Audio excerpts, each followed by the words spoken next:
তো আমাদের দেশে যদিও ইন্স্যুরেন্স নিয়ে অনেক নেতিবাচক আছে, অনেকের ধারণা।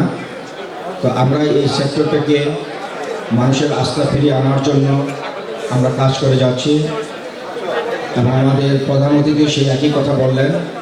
আমরা সেই লক্ষ্যে মনে করি যে এই ইন্স্যুরেন্স সেক্টরে যে আমাদের যে রেগুলেটরি বডি আছে তাকে অত্যন্ত শক্তিশালী করা উচিত এবং আমরা সেটা বিভিন্ন আইনের মাধ্যমে যে দুর্বলতাগুলি আছে সেগুলি আমাকে সংশোধন করে আমরা একটি সত্যিকারভাবে জনবান্ধব এবং একটি মানুষের আস্থা ফিরিয়ে আনার এবং নিশ্চয়তার জন্য যে আইন প্রয়োগ করা দরকার আমরা সেই আইন প্রয়োগ করার জন্য আমরা তাদের পাশে আমরা থাকবো ইনশাল্লাহ।